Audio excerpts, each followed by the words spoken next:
अस्सलाम वालेकुम, डॉक्टर अरशद महमूद है। आज की इस वीडियो के अंदर हम बात करेंगे कि सीवीएस एग्जामिनेशन कैसे करना है, अपने सीवीएस के मेथड की बात करेंगे। डिटेल जो है कि अप्रोच कैसे करना है अपने पेशेंट को, वो उसकी सेपरेट वीडियो आएगी। तो इसमें हम देखेंगे सीवीएस के मेथड्स क्या है। तो सीवीएस केस में हमारा केस कौन सा आता है? Most of the time cases कौन से आते हैं? या तो साइनोटिक होते हैं या एसाइनोटिक होते हैं। एसाइनोटिक में मोस्टली केसेस ऐसे होते हैं जिनके अंदर पीएस का मरमरा होता है, और साइनोटिक होते हैं with decrease pulmonary blood flow. Acyanotic cases कौन से होते हैं? एसाइनोटिक केसेस के अंदर जो कॉमन केसेस है उसके अंदर हमारा वीएसडी होता है, पीडी होता है, और या फिर एमआर और एआर यानी रोमैटिक हार्ट डिजीज होती है। तो ये कॉमन केसेस हैं जो आते हैं। सबसे पहले जब भी आपको कमांड सीबीएसई कैसे मिलती है, मोस्ट ऑफ टाइम ये होता है कि एग्जामिन द प्रीकॉर्डियम एंड रेलेवेंट। तो आपने जाते ही पेशेंट को सबसे पहले इंस्पेक्ट करना है। तो आपने देखना है कि पेशेंट को क्लबिंग है कि नहीं है, और पेशेंट साइनोस है कि नहीं है। अगर पेशेंट क्लब्ड है, साइनोस्ड है, तो आपके डिफरेंशियल चेंज हो जाएंगे। आपका एग्जामिनेशन का पैटर्न आपने देखना है कि यार मैं किधर जाना है, मैंने पता चल जाएगा आपको कि आपने कोई पीएससी ढूंढना है। मोस्ट ऑफ टाइम उसमें पीएस होती है। अगर पेशेंट क्लब्ड भी नहीं है, साइनोस भी नहीं है, तो फिर आपके डिफरेंशियल डिफरेंट हो सकते हैं। That can be VSC, that can PDA, that can be rheumatic heart disease that present in the form of MR. So patient का रेलेवेंट अपने प्रीकॉर्डियम एग्जामिनेशन डिटेल में करना है। उसके बाद आपने करना है रेलेवेंट। सो रेलेवेंट क्या इंपॉर्टेंट है? रेलेवेंट आप जब भी किसी कार्डियो केस को डिस्क्राइब करते हैं तो आप बोलते हैं कि there are no stigmata of infective endocarditis, patient is not in heart failure, and there are no active signs of rheumatic fever. So इन सब चीजों को आपने रेलेवेंट एग्जामिनेशन में देखना है। सो में क्या साइंस होते हैं? आपने हाथ से शुरू करना है। आपने देखना है कहीं पेशेंट क्लबिंग तो नहीं है, क्या पेशेंट के स्प्लिंटर हेमरेजेस तो नहीं आ रहे, क्या पेशेंट के टेंडर नोड्स यानी ऑस्लर नोड्स तो नहीं है जो कि पेशेंट के पल्प ऑफ फिंगर्स पे होते हैं, क्या पेशेंट को जानवे लीजन्स तो नहीं है दैट आर नॉन पेनफुल और रेड टाइप के लीजन्स होते हैं। फिर आपने देख लेना है क्या पेशेंट के कोई सबक्यूटेनियस नोड्यूल्स तो नहीं है। सबक्यूटेनियस नोड्यूल्स बेसिकली होते हैं fleshy, non tender, palpable, movable, और मोस्टली हमारे ज्वाइंट स्पेसेस पे होते हैं, जैसा कि हमारे जो हमारा एल्बो है वहां पे होते हैं, स्पाइन के ऊपर भी हो सकते हैं, सेक्रम पे हो सकते हैं, और स्कैल्प पे भी हो सकते हैं। फिर आपने देखना है कि क्या पेशेंट के जो है जिस्म के ऊपर कोई हमें एरिथीमा मार्जिनेटम तो नजर नहीं आ रहा। एरिथीमा मार्जिनेटम बेसिकली फेंट पिंक या रेड रैश होता है जो कि नॉन प्रोरेटिक होता है, जिसकी सेंट्रल क्लीयरिंग होती है और बॉर्डर इसका एलिवेटेड होता है, मोस्टली ट्रंक के पे होता है, और प्रोक्सिमल जो है हमारे लिम्स के ऊपर भी हो सकता है। सो ये सारी चीजें थी रूमेटिक फीवर की, और कुछ थी हमारी इन्फेक्टिव एंडोकार्डाइटिस की। आपने देखना है कहीं आई में उसके सबका इंजेक्टेबल हेमरेज तो नहीं है। इस तरह आपने देख लेना है पेशेंट को स्प्लीनोमेगली तो नहीं है। ये सारी चीजें हैं इन्फेक्टिव एंडोकार्डाइटिस की। अपने पेशेंट की पल्स चेक करनी है, रेस्पिरेटरी चेक करना है, और ब्लड प्रेशर चेक करना है। इससे आपको पता चलेगा कि पेशेंट आपका फेलियर में है कि नहीं है। सो ये सारी चीजें मैंने बताई हैं ये, और पीडियल एडिमा चेक करना है आपने। ये सारी चीजें बताई हैं। आपका ये रेलेवेंट एग्जामिनेशन है। प्रीकॉर्डियम के बाद अभी सारी चीजों को आपने करना है। प्रीकॉर्डियम एग्जामिनेशन में इंपॉर्टेंट चीजें, एक तो प्रीकॉर्डियम एग्जामिनेशन है, उसका रेलेवेंट है, और फिर उसकी इंपॉर्टेंट चीजों में से पल्स है, ब्लड प्रेशर है, और जेवीपी है। सो इन चीजों को भी आपने करना है। इनको मैं शॉर्टली टच करूंगा। सो हम चलते हैं प्रीकॉर्डियम की तरफ। सो प्रीकॉर्डियम क्या है? It is basically the area of chest which is in front of the heart. So ये सारा एरिया हमारा प्रीकॉर्डियम है। प्रीकॉर्डियम के एग्जामिनेशन में सबसे पहले हम करते हैं इंस्पेक्ट। तो इंस्पेक्ट आइडली प्रीकॉर्डियम का एग्जामिनेशन जो है वो 45 डिग्री एंगल पे होना चाहिए। So patient should be at the 45 degree angle. हमारा काउचेस ऐसा है कि उसमें पोजीशन नहीं बन सकती, लेकिन आपने जब भी करना है तो प्रीकॉर्डियम का एग्जामिनेशन 45 डिग्री के ऊपर करना चाहिए। सो इंस्पेक्शन में हम पेशेंट की इंस्पेक्ट करेंगे, फ्रंट से भी साइड से भी हम देखेंगे कि पेशेंट की जो चेस्ट की जगह है प्रीकॉर्डियम है, इसमें कोई बल्ज तो नहीं है, कोई डिफॉर्मिटी तो नहीं है, कोई विजिबल पल्सेशन तो नहीं है। अब शेप को देखने के लिए इंपॉर्टेंट ये है कि हमें पेशेंट के लेवल पे आना चाहिए। मैं पेशेंट के लेवल पे आके देखूंगा और देखूंगा कि कोई मुझे विजिबल पल्सेशन तो नजर नहीं आ रही, कोई मुझे डिफॉर्मिटी तो नजर नहीं आ रही। सो मैंने यही करना है कि बेड एंड पे और फुट एंड पे दोनों साइड पे जाके पेशेंट के at the level of chest के ऊपर आके करना है। ये बहुत इंपॉर्टेंट है और एग्जामिनर इस चीज को बहुत पसंद करते हैं। मैं बार बार कहता हूँ इस चीज को। सो आपने देख लिया कोई विजिबल पल्सेशन तो नहीं आ रही। यहाँ पे पल्सेशन हमारी आएंगी एपेक्स बीट की, और इस एरिया के अंदर पल्सेशन हमारी पल्मोनरी, अगर कोई आर्टरी की डायलिटेशन है उससे आएंगी। यहाँ पे एओर्टिक की आएंगी राइट साइड पे ऊपर, और सुप्रास्टाइनल नॉड्स में हमारे एओर्टिक रिगर्ज की पल्सेशन आएंगी। तो पल्सेशन आपने जरूर देख लेनी है। इसके बाद नेक्स्ट स्टेप आया था हमारा पल्पेशन का। पल्पेशन में 3 चीजें इंपॉर्टेंट है। अपने एपेक्स बीट को पल्पेट करना है, अपने पूरी प्रीकॉर्डियम को पल्पेट करना है, और प्रीकॉर्डियम को पल्पेट करना है किस तरह से आपने देखना है कि पैल्पेबल हार्ड साउंड तो नहीं है, कोई मरमर तो नहीं है, ठीक है, और आपने कोई एडेड साउंड उनके लिए देख लेना है, ठीक है। सो पल्पेशन बड़ी इंपॉर्टेंट है। पल्पेशन का स्टेप क्या है कि आपने पल्पेशन में अपने हैंड की जो है अपने फिंगर पाम को यूज करना है, और एक आपने हाथ रखना है। अपने इसके लिए ये जी शेप स्ट्रक्चर बनाना है, ठीक है। तो सबसे पहले आपने इसको लेफ्ट साइड पे अपने हाथ ऐसे रखना है, फिर आपने हाथ ऐसे रखना है, और फिर आपने हाथ ऐसे रखना है, और आपके माइंड में ये हो कि मैंने क्या चेक करना है, ठीक है। सबसे पहले हम कर लेते हैं पेशेंट की पल्पेशन में उसकी अपेक्स बीट लोकलाइज कैसे करनी है। तो उसके अपने पाम को लेना है, 4 to 7 रिब या निप्पल से नीचे अपने हाथ रखना है इस तरह कि आपकी फिंगर्स लूज कर रही हो साइड के ऊपर चेस्ट के, और आपका हाथ निप्पल से नीचे हो तो आपने इस तरह लोकलाइज करना है। आपने फील करना है पल्स के लिए। So apex beat is the lower most and outer most part of the precordium where definitive cardiac pulse can be felt, ठीक है। तो आपने चेक करना है पेशेंट कहीं फीलिंग आ रही है कि नहीं आ रही। सपोज मुझे यहाँ पे आ रही हैं, ठीक है, तो मैं उसको फर्दर लोकलाइज करूंगा। तो मुझे यहाँ पे फील हो रही है, ठीक है, यहाँ पे कम हो गई है, सो यहाँ पे मुझे सबसे ज्यादा फील हो रही है। तो इसको मैं लोकलाइज करूंगा, उसके बाद मैं इसको फिंगर से लोकलाइज कर लूंगा, ठीक है। लोकलाइजेशन के बाद इंपॉर्टेंट पॉइंट, अगर आप मुझे यहाँ पे लोकलाइज होगी, सपोज मुझे यहाँ पे नहीं लोकलाइज होती, तो फिर मैं क्या करूंगा, फिर मैं पेशेंट को लेफ्ट साइड पे टिल्ट करूंगा, ठीक है, पूरा लेफ्ट साइड पे हो जाए बेटा, शाबाश, और फिर मैं चेक करूंगा, कोशिश करूंगा, ठीक है। तो इस तरह चूंकि हार्ट आपका आगे आ जाता है तो आपके लिए लोकलाइज करना इजी हो जाता है। जब लोकलाइज हो जाए तो आपने पेशेंट को वापस उसी पोजीशन पे लेके आना है और फिर अपने नेक्स्ट स्टेप करना है। अगर फिर भी लोकलाइज नहीं हो तो आप पेशेंट को बिठा भी सकते हैं, ठीक है, तो बिठा के आप उसको कर सकते हैं और फॉरवर्ड करके फिर उसकी कर सकते हैं, और जब आपसे लोकलाइज हो जाए तो आपने उसको वापस लिटा लेना है, ठीक है। अगर इन तब सब चीजों में आपको पैक्स बीट लोकलाइज नहीं हो रही तो आपने चेक करना है कि राइट साइड पे तो पैक्स कार्डिया तो नहीं है, तो उसके लिए फिर आपने राइट साइड पे पैक्स बीट चेक करनी है, ठीक है। तो ये कुछ चीजें हैं। जब आपने सपोज मैंने यहाँ पे लोकलाइज कर ली तो फिर नेक्स्ट स्टेप होता है कि मैंने देखना है कि इसकी पोजीशन क्या है। सो पोजीशन के लिए मैं काउंट करूंगा फिंगर्स, यहाँ पूरा स्टर्नल नॉच से नीचे की तरफ आऊंगा। ये जो एरिया मुझे प्रोमिनेंट नजर आ रहा है इसको हम कहते हैं एंगल ऑफ लुई मेनिब्रोस्टर्नल एंगल। जब आप नीचे मूव करते हैं सुप्रास्टर्नल नॉच से तो आपको एक रिज फील होती है जहां से आपने जिसके साथ सेकंड रिब होती है, उसके नीचे सेकंड इंटरकोस्टल स्पेस है, फिर थर्ड इंटरकोस्टल स्पेस है, फिर फोर्थ है, फिर फिफ्थ है। सो ये फिफ्थ इंटरकोस्टल स्पेस के अंदर मेरी एपेक्स बीट है। फिर मैंने देखना है कि इसकी लोकेशन क्या है। सो मीडियल एंड क्लेविकल में लूंगा और लेटरल एंड क्लेविकल लूंगा और उसके दौरान में देखूंगा कि इसका डिस्टेंस कितना है और क्या मेरी जो एपेक्स बीट है उसके मीडियल है लेटरल है। सो अगर हम यहाँ से यहाँ करें तो ये लाइन हमारी इस तरह ड्रॉ होती है। सो ये एपेक्स बीट बिल्कुल मिड लाइन के ऊपर है। तो नॉर्मली भी ये medial fourth to fifth intercostal space में होनी चाहिए और नॉर्मली ये मिड लाइन के ऊपर होती है, अब उससे मीडियल होती है। फिर मैं नेक्स्ट स्टेप में देखूंगा कि इसका करेक्टर क्या है। तो मैं उसके ऊपर फील करूंगा क्या ये नॉर्मल करेक्टर की है, जिसमें नॉर्मल करेक्टर में सिर्फ ये फील होती है, फोर्सफुल भी नहीं होती और आपकी फिंगर को एलिवेट भी नहीं करती।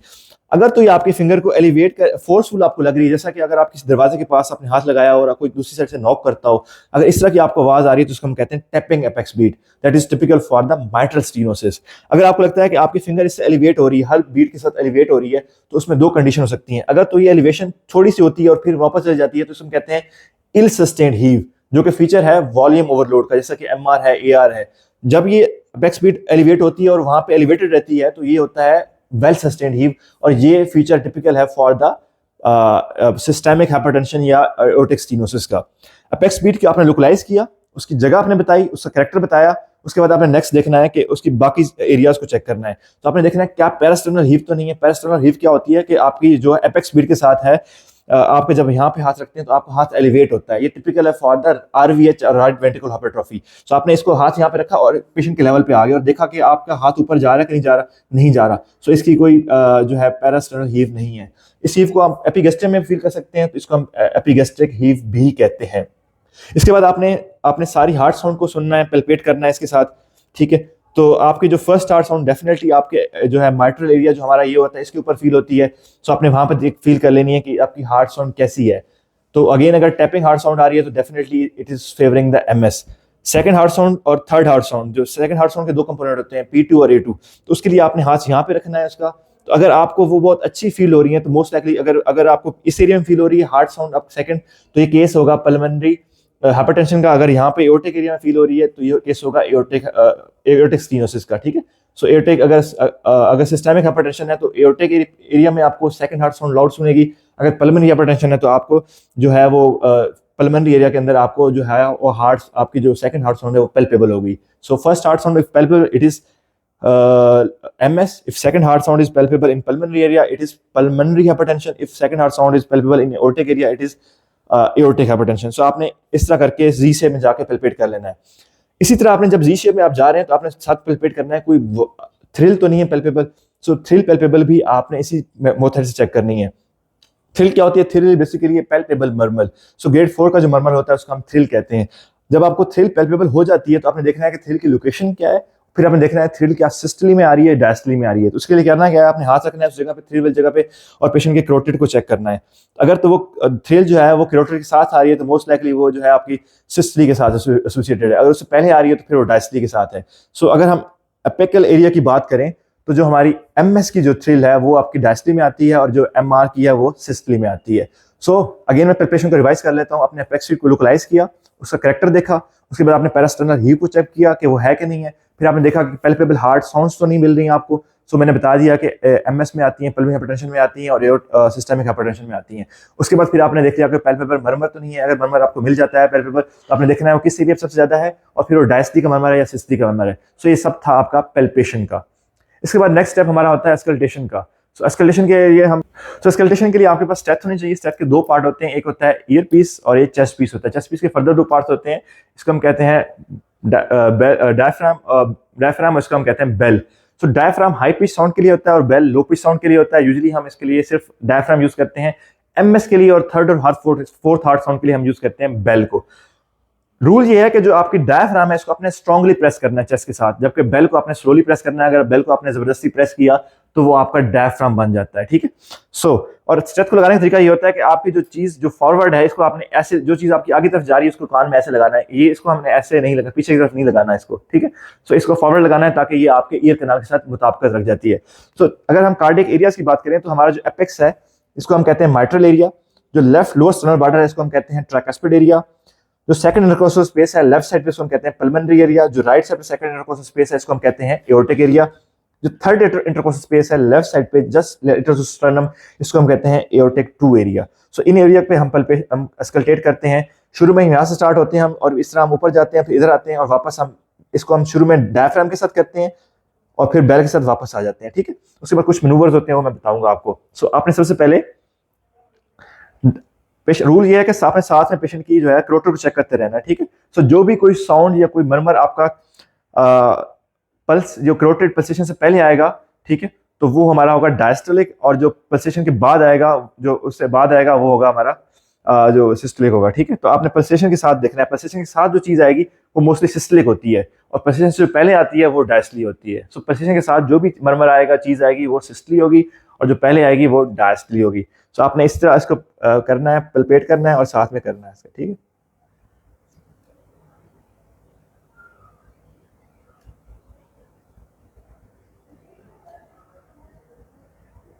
फिर आपने बेल के साथ यूज करना है, इसको उल्टा करने का।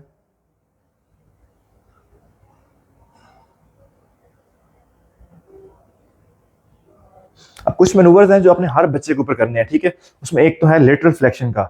एमएस का मरमर जो है आपको लेटरली नजर आता है, तो उसके लिए आपने क्या करना है, बेल के साथ पेशेंट को चेक करना है और हर पेशेंट के अंदर ये मैनूवर्स करने। बेटा लेटर साइड पे हो जाना, तो आपने बेल के साथ चेक करना है और लेटर साइड पे। तो एमएस का मरमर ऐसे चेक होता है, ठीक है। बेटा बैठ जाओ। अब जो पल्मोनरी रिगर्जिटेशन और एओर्टिक रिगर्जिटेशन, जैसा कि जो रूमेटिक हार्ट डिजीज केस है उसके अंदर एआर का मरमर आ सकता है, तो उसके लिए आपने जो मैनूवर करना है उसमें हम उसको पेशेंट को बिठाते हैं और फॉरवर्ड फ्लेक्स करते हैं और इसमें इंस्पायरेशन का भी रोल होता है। तो बेटा आगे बढ़ जाओ, शाबाश।